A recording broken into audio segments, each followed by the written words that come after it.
दृष्टांत ये एक ऐसा शब्द है जो बहुतों को इसका मतलब ठीक तरह से पता नहीं है, क्योंकि आजकल इसका उतना इस्तेमाल नहीं किया जाता है। लेकिन दृष्टांत जो है, या इंग्लिश में हम कहते हैं पैराबल्स, इसका मतलब है कि कोई ऐसी कहानी, इवेंट, न्यूज़, फैक्ट, तथ्य ऐसा बताना जिसके द्वारा किसी दूसरी चीज़ का महत्व बता सके। अगर हम बाइबल के अनुसार देखें, दृष्टांत का जो महत्व है वो ये है कि एक earthly story with heavenly meaning, या हिंदी में इस प्रकार से है, इस दुनिया की कुछ कहानियाँ जो स्वर्गीय बातों को बहुत साफ रीति से दर्शाती है। ये मतलब है दृष्टांत का, कहानी का, एक प्रकार का उदाहरण है।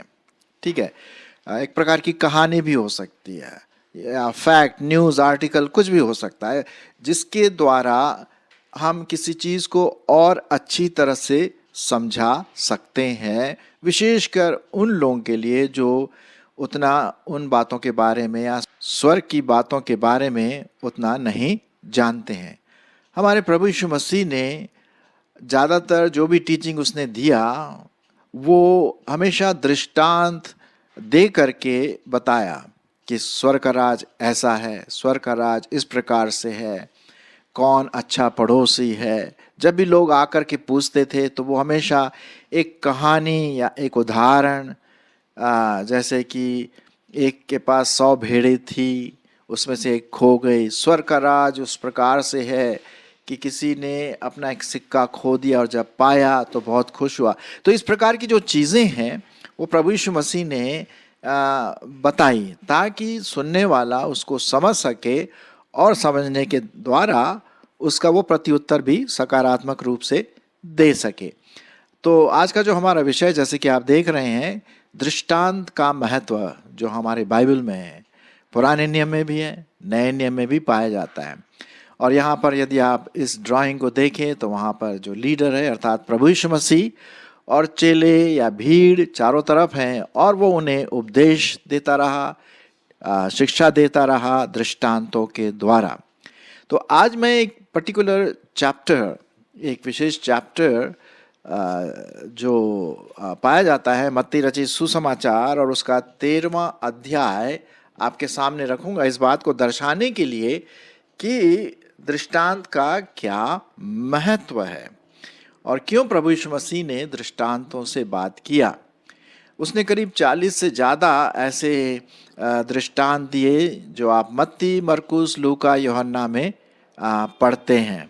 लेकिन आज हम सिर्फ देखेंगे मत्ती उसका 13वां अध्याय।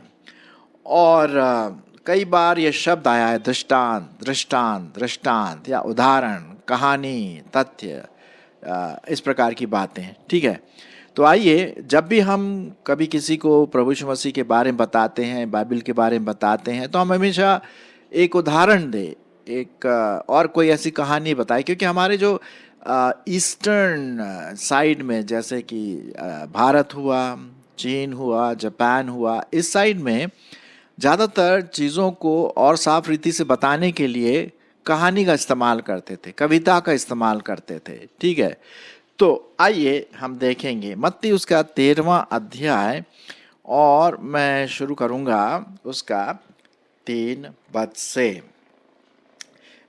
जो मत्ती उसका 13वां अध्याय, कई बार ये दृष्टांत शब्द यहाँ पर आया है। 3 पद, और उसने उनसे दृष्टांतों में बहुत सी बातें कहीं। फिर एक दृष्टांत उसने कहा, एक बीज बोने वाला निकला। तो यहाँ पर बीज बोने वाले की बात कर रहे हैं। अब यहाँ पर क्या है, एक प्रकार का कहानी बता रहे हैं या एक प्रकार का उदाहरण दे रहे हैं कि भाई बीज बोया जाता है और फिर उसमें से कुछ बीज अच्छी भूमि पर गिरते हैं, कुछ झाड़ियों में गिरते हैं, फिर उसका मतलब भी समझाते हैं कि इसका क्या मतलब है। और इस प्रकार से जो स्वर्ग की जो क्या बोलते हैं, जो भेद है उसको और क्लियर कर देते हैं। तो चलिए और भी हम देख लेते हैं मैं आपके लिए पढ़ूंगा। 10वां पद भी देख लेते हैं इसी का, मत्ती उसका 13वां अध्याय। और जो चेले थे उनके पास, प्रभु यीशु मसीह के पास आकर के पूछने लगे, क्योंकि हमेशा वो दृष्टांतों में ही बात करते थे। तो चेलों ने आकर के जरा उन्होंने बड़े हिम्मत लेकर के पूछा कि गुरु, आप हमेशा दृष्टांतों में क्यों बात करते हैं? मैं आपके लिए पढ़ देता हूँ 13वां पद।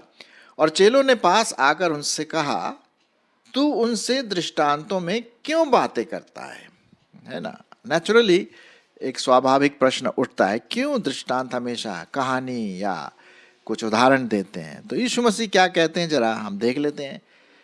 11वां पद, उसने उन्हें उत्तर दिया, तुमको स्वर्ग के राज्य के भेदों की समझ तो दी गई है, पर उनको नहीं, है ना। उनको मतलब जो अन्य जाति है, जो प्रभु को नहीं जानते हैं। भाई जो चेले थे वो तो प्रभु को जानते थे ज़्यादातर, है ना, तो वो समझ सकते थे जब वो स्वर्ग की बातें बताते थे। लेकिन जो अन्य जाति थे वो नहीं समझते थे इन बातों को। तो इसीलिए प्रभु यीशु मसीह उन्हें दृष्टांत दे दे करके और समझा समझा करके वो समझ सके और उसका सही रूप से प्रत्युत्तर भी दे सके।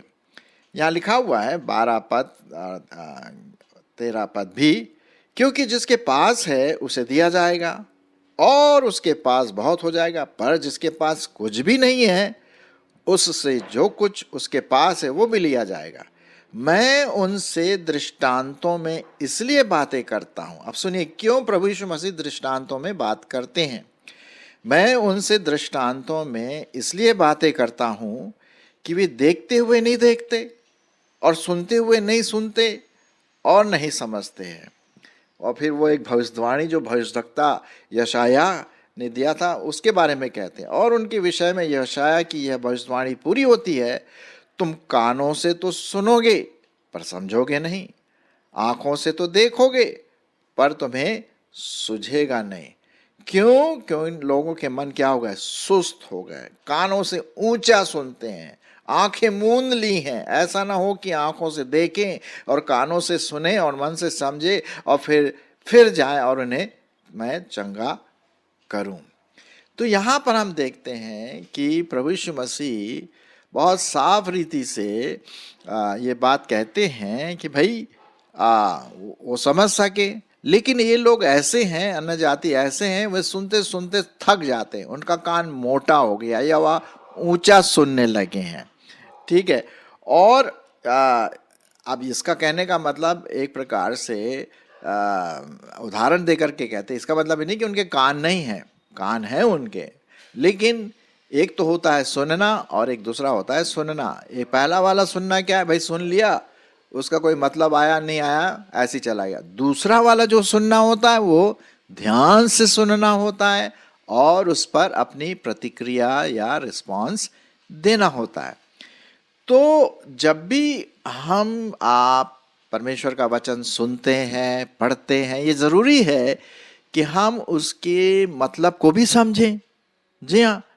और इसीलिए प्रभु यीशु मसीह हमेशा दृष्टांत में ही बातें करते ताकि वे उसके जो मतलब है, जो कह रहे हैं, वो समझ सके।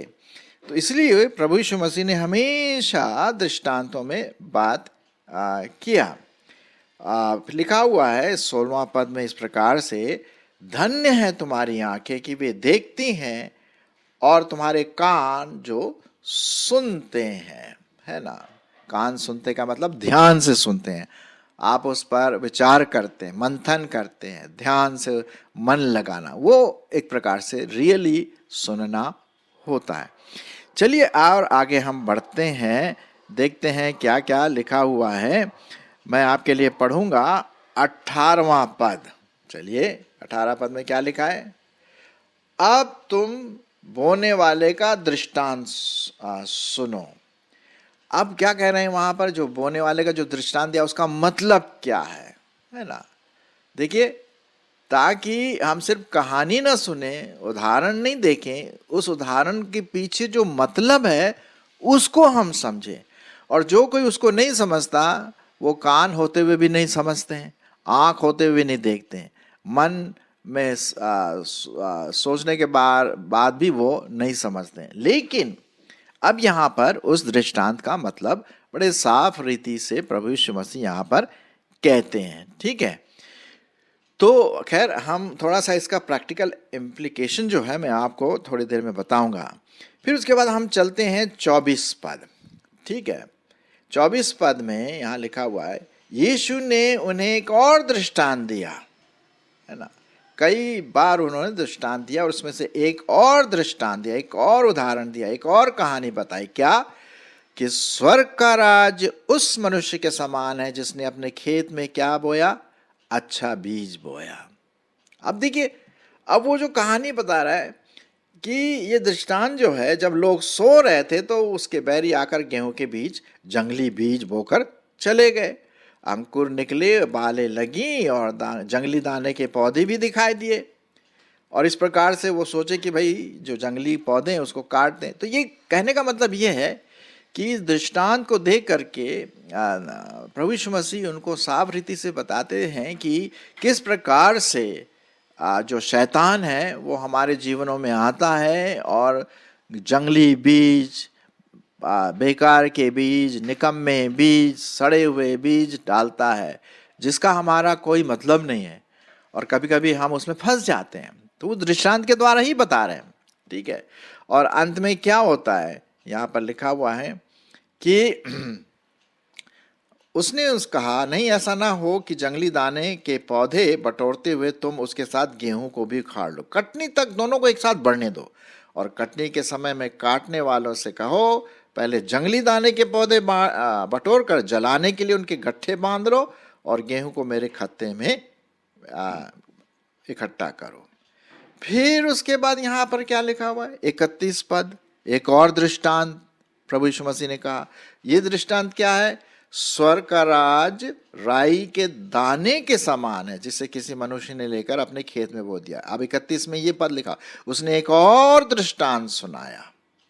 आप समझ रहे हैं ना मेरे प्रिय भाई बहनों, कि जो दृष्टांत प्रभु यीशु मसीह देते हैं उसका महत्व ये है कि उसको ध्यान से सुने, समझे, अपने दिमाग में कल्पना करें कि ऐसा होता है, दिमागी आंख से देखें और उसको समझ सके, और विशेष करके जो स्वर्ग की राज की बात है उसको समझ सके। अब अच्छी, जैसे कि आप जानते हैं कि राई का दाना जो होता है बहुत छोटा सा दाना होता है, लेकिन वो क्या होता है, बड़ा पेड़ हो जाता है, और आकाश के पक्षी उस डालियों पर क्या करते हैं, बसेरा करते हैं।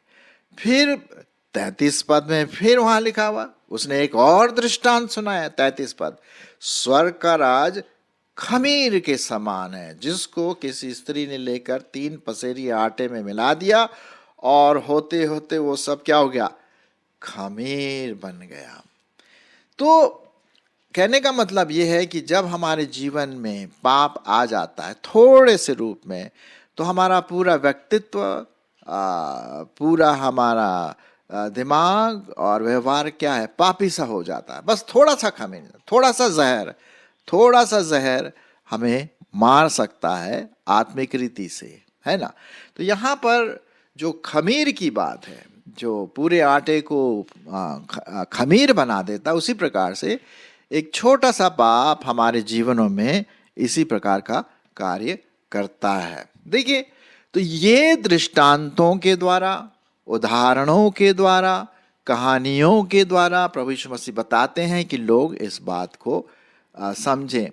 और फिर उसके बाद क्या लिखा है 34 पद में, ये सब बातें यीशु ने दृष्टांतों में लोगों से कहीं, और बिना दृष्टांत वह उनसे कुछ न कहता था। जब हमारा प्रभु यीशु मसीह, हमारा बॉस, हमारा मास्टर, हमारा प्रभु, हमारा परमेश्वर लोगों को दृष्टांतों में उदाहरण देकर के बातें करता है, तो हम भी जब दूसरों को समझाते हैं अपनी टीचिंग में, शिक्षा देने में, तो उदाहरण का इस्तेमाल करें। और उदाहरण का मतलब क्या है, सिर्फ उदाहरण ना दें, उसके मतलब को समझें कि उसका मतलब क्या है। क्योंकि लोग तभी समझते हैं, क्या होता है कि जब हम कोई दृष्टांत देते हैं, कहानी बताते हैं या उदाहरण देते, तो मन में कल्पनाएं चलती है ना। खेत वो एक बीज बोने वाला निकला, तो हम बीज बोने वाले की कल्पना कर रहे हैं। फिर उसने बीज इधर फेंका, उधर पे कुछ झाड़ियों में गिरा, तो हम कल्पना करते हैं कि हाँ भाई झाड़ियों में गिरा, कुछ सूखी भूमि में गिरा। तो ये कल्पना वाली बातें भी, आत्मिक आंखें जिसे हम कह सकते हैं, वो हम देख करके समझ सकते हैं और फिर उसके अनुसार हम प्रत्युत्तर भी दें। तो यीशु ने दृष्टांतों में लोगों से ये बातें बिना दृष्टांत कहे, बिना दृष्टांत के वह उनसे कुछ भी नहीं कहता था। 35 पद में लिखा है कि जो वचन भविष्यद्वक्ता के द्वारा कहा गया था वह पूरा हो। मैं दृष्टांत कहने को अपना मुंह खोलूंगा, मैं उन बातों को जो जगत की उत्पत्ति से गुप्त रखी हैं प्रकट करूंगा। हाँ, दृष्टांतों से क्या होता है? गुप्त बातें, छिपी हुई बातें, भेद की बातें और खुल जाती हैं, ताकि लोग, सुनने वाले उसको समझ सकें। तो ये बात मैं आपके सामने यहाँ पर रखने की कोशिश कर रहा था कि परमेश्वर हमारी सहायता करे कि जब भी हम परमेश्वर के वचन को पढ़ते हैं, सुनते हैं, तो उसके मतलब को समझे। अगर दृष्टांत है तो उस दृष्टांत के अर्थ को भी समझे, और न सिर्फ हम समझें लेकिन दूसरों को भी बताएं। जब आप बाइबल स्टडी लेते हैं या प्रेयर मीटिंग या कहीं भी जाते हैं एक लीडर के रूप में, अगुवे के रूप में, तो सिर्फ ऐसी वचन कहें, लेकिन वचन को साथ साथ लेकर के उदाहरण भी दे। आजकल के जो भी उदाहरण है, अब जैसे कि मैं उदाहरण देता हूँ कि भाई हमारा जीवन कुछ इस प्रकार से है, जैसे आजकल कंप्यूटर का चाल चलन बहुत है कि नहीं? अभी मैं इस्तेमाल कर रहा हूँ कंप्यूटर का, ठीक है, मोबाइल का हम इस्तेमाल करते हैं। खैर उन दिनों में तो प्रभु यीशु मसीह के समय तो मोबाइल कंप्यूटर का तो समय ही नहीं था, आज हमारे पास है। तो हम एक दृष्टांत दे सकते हैं, भाई हमारा जीवन कुछ कंप्यूटर के समान है। उसमें एक हार्डवेयर होता है और एक सॉफ्टवेयर होता है। जो हार्डवेयर जो होता है वो हम स्क्रीन है और कीबोर्ड है कंप्यूटर का, और भी दूसरी चीज़ें जो लगी, वो हार्डवेयर दिखता है, हम उसको फील कर सकते हैं। लेकिन इसके पीछे काम करने वाला जो है वो है सॉफ्टवेयर, जिसको हम नहीं देखते हैं, लेकिन वो भी बहुत इंपॉर्टेंट है। बिना सॉफ्टवेयर के हमारा कंप्यूटर नहीं चलेगा, है ना? तो उसी प्रकार से बिना पवित्र आत्मा के सामर्थ्य से हमारा जीवन नहीं चलेगा। तो एक सॉफ्टवेयर, एक अंदर की बात, मन की बात, पवित्र आत्मा जो हमारे जीवन में रहता है वो बहुत ज़रूरी है, ताकि हमारा आत्मिक जीवन ठीक तरह से चले। अब मैंने अभी आपके सामने क्या कहा? एक दृष्टांत लाया, एक उदाहरण लाया, ताकि आप इसको आज की भाषा में समझ सकें। मैंने कई बार ऐसे उदाहरण आपको दिए हैं, जब आपने मेरे कई एपिसोड सुने होंगे, तो मैं कभी कभी कुछ इंटरेस्टिंग न्यूज़ लाता हूँ, उदाहरण देता हूँ अपने जीवन से, या कोई मैंने ऑब्जर्व किया है, देखा है, ताकि हम जो परमेश्वर की वचन की जो सच्चाई है वो दूसरों तक पहुंचा सकें। तो ये बात हम यहाँ पर देखते हैं। तो आज के इस वचन से कि दृष्टांत का महत्व क्या है, से हम दो बातें तो सीखते हैं। दो बातें क्या हैं? पहली बात यह है कि जब हम किसी को परमेश्वर का वचन सुनाते हैं, जैसे मैं अभी सुना रहा हूँ आपको, या आप सुनाते हैं व्यक्तिगत रूप से, बाइबल स्टडी में, चर्च में, तो उदाहरण, एक दो उदाहरण जरूर दीजिए ताकि लोग समझ सके। नहीं तो वो सो जाएंगे भाई, थोड़ा तो उदाहरण दीजिए आप, है ना? वो उदाहरण हो सकता है, न्यूज़ आर्टिकल हो सकता है, आपका अनुभव हो सकता है, कुछ फैक्ट्स होते हैं, साइंस के फैक्ट्स होते हैं। अब जैसे मैंने कंप्यूटर के बारे में आपको बताया, तो इंटरेस्टिंग, उससे क्या होता है कि लोग सुनने वाले होते हैं, सुनते हुए फिर वो समझने की कोशिश करते हैं। दूसरी बात जो हम सीखते हैं कि जब भी हम परमेश्वर का वचन पढ़ें, तो हम सिर्फ उसको आंखों से देख करके ना पढ़ें, लेकिन जब हम पढ़ते हैं या सुनते हैं तो हम उस पर मनन करें, सोचें, चित्रण करें, कल्पना करें।